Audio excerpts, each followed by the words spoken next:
नमस्कार दोस्तों, आज मैं आप लोगों के साथ फिर से हाज़िर हूँ। आज मैं आप लोगों के साथ में एक ऐसी स्टोरी साझा करूँगा, एक ऐसे क्रिकेटर की स्टोरी साझा करूँगा जिसने पूरे भारतीय दर्शकों को रुलाया था। मैं बात कर रहा हूँ 1996 world cup India versus Zimbabwe match की। इस मैच में शुरू होने से पहले सारे दर्शक, इवन इंडिया के सिलेक्टर्स, जितने भी लोग थे इंडिया के, सभी यही सोच रहे थे कि इस मैच को तो इंडिया आसानी से जीत लेगी। और ये सोचना लाजमी ठीक भी था, क्योंकि इस मैच में इंडिया की अपेक्षा जिम्बाब्वे बहुत कमज़ोर टीम मानी जाती थी। और हुआ भी, इंडिया आसानी से मैच जीत रही थी। और अचानक फिर क्या हुआ, कहानी बदलती है। जैसे लोग बोलते हैं क्रिकेट बाय चांस, कहानी बदलती है। इंडिया चेस कर रहा था 253 रन का टारगेट, और ये कहें अनफॉर्चुनेटली सचिन वो मैच नहीं खेल रहे थे। और इंडिया पहला मैच अपना साउथ अफ्रीका के अगेंस्ट हार चुका था, लीग मैच। तो सचिन वो मैच नहीं खेल रहे थे। सचिन के फादर की डेथ हो गई थी। सचिन इंडिया वापस लौट रहे थे इस टूर से। मैं आप लोगों का ज़्यादा टाइम वेस्ट नहीं करूँगा, सीधे क्लाइमेक्स में आते हैं। तो हुआ क्या, इंडिया 253 रन का टारगेट चेस कर रहा था। तो फिलहाल सब कुछ अच्छा चल रहा था, इंडिया मैच में पकड़ बनाए हुआ था। 175 पे इंडिया के 6 विकेट डाउन हो गए थे। उसके बाद मैच चलता रहा। अब आता है, इंडिया को मात्र जीत के लिए 9 रनों की ज़रूरत थी 12 गेंदों में। अब जिम्बाब्वे के कैप्टन एलिस्टर कैम्पबेल ने गेंद थमाई उस रात के हीरो को। नाम तो कोई भूलेगा नहीं, हेनरी ओलंगा। ऐसा गेंदबाज जिसने भारतीयों के नींदें उड़ा दी थी, या यूँ कहें कि भारतीय खेमे से जीत छीन ली थी, उनके हलक में हाथ डाल के जीत छीन ली थी, या तो ये कहें। अब बात करते हैं हेनरी ओलंगा की वो 6 गेंदों की।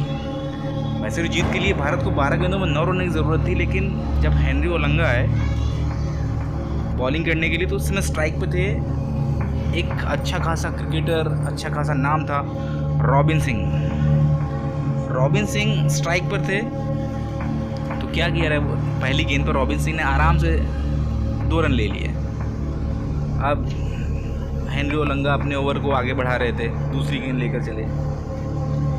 दूसरी गेंद को रॉबिन सिंह डाइव करने के चक्कर में अपना विकेट गंवा बैठे। एक मोटा भारी एज लगा और सीधे जिम्बाब्वे कप्तान कैम्पबेल के हाथों में गेंद चली गई और भारत का विकेट गिर गया, 8वां विकेट। अब मात्र 2 विकेट थे भारत के पास, जीत के लिए अभी भी चाहिए थे 7 रन। अब बात करते हैं,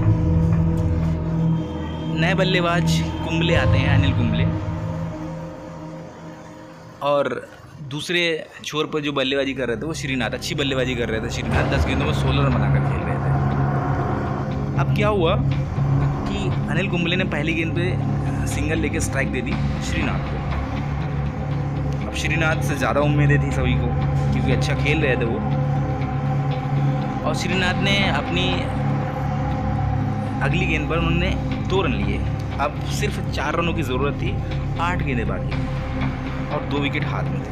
2 गेंदें जो बाकी थी वो हेनरी ओलंगा की बाकी थी। ओलंगा ने 5वीं गेंद डाली श्रीनाथ को, और श्रीनाथ उस गेंद में मैच को ख़त्म करने के चक्कर में, हिट करने के चक्कर में बल्ला घुमाया, और बल्ले में तो गेंद आई नहीं, बल्ले और बैट के बीच में से गेंद चली गई स्टंप पे, स्टंप के अंदर घुस गई और श्रीनाथ क्लीन बोल्ड हो गए। यहाँ मानो कि उस समय हर भारतीय की सांसें थम गई। किसी को कुछ समझ नहीं आ रहा था कि क्या किया जाए, ये हो क्या रहा है एक्चुअली। अब 9वां विकेट गिरता हुआ सन्नाटा छा गया था पूरे खेमे में। अब आखिरी बल्लेबाज के रूप में आते हैं वेंकटेश प्रसाद। अब उनकी बल्लेबाजी तो बिल्कुल ऐसी ही थी जैसे कि अब सोनू निगम से बोल दिया जाए कि चलो एक्टिंग कीजिए। अब इस तरीके से कुछ बल्लेबाजी होते थे। डरते डरते वेंकटेश पहुँचे, गार्ड लिया उन्होंने। अब आखिरी विकेट वेंकटेश का, और चले आखिरी गेंद लेकर के अपने ओवर की हेनरी ओलंगा। उल्लंघन गेंद फेंकी और गेंद बैट से आकर टकरा गई वेंकटेश प्रसाद। वेंकटेश रन लेने के लिए भागे और हेनरी ओलंगा अपील कर रहे थे। अपील पूरी हो भी नहीं पाई थी, उधर अंपायर ने फिंगर अप कर दी, आउट का इशारा दे दिया और भारत ये मैच 4 रनों से हार गया, या यूं कहें कि 3 रनों से हार गया। उस मैच के बाद हेनरी ओलंगा को उस ओवर ने एक पोस्टर बॉय बना दिया था। उनके बाल, एक लंबा ऊंचा कद, दोनों तरफ स्विंग कराने की कला, सब कुछ थी। और उस ओवर ने हेनरी ओलंगा को इतना आगे बढ़ाया कि वो कुछ भी बोलने लगे कि मैं ये कर दूंगा, मैं वो कर दूंगा, मेरे जैसा बॉलर नहीं है इस दुनिया में। अब उन्होंने एक ट्राई सीरीज़ में सचिन को अपनी बाउंसर में आउट भी कर दिया। उसके बाद तो फिर ओलंगा के क्या ही कहने थे, लोग कंपैरिजन करने लगे, सचिन को आउट कर दिया, इससे अच्छा गेंदबाज नहीं है। लेकिन अगले मैच में फिर सचिन ने वो धुलाई की ओलंगा की, 5 ओवर में 60 रन रुका डाले। लेकिन मैं उसके बारे में अभी बात नहीं करना चाहता। मैं बात करना चाह रहा हूँ कि उस हार को हर भारतीय भूलना चाहता है लेकिन भूल नहीं पाता है। उस हेनरी ओलंगा के एक ओवर ने पूरी तस्वीर बदल दी, पूरी पिक्चर बदल दी थी उस मैच की। सो गाइज़, यही थी मेरी कहानी आज की हेनरी ओलंगा के ऊपर।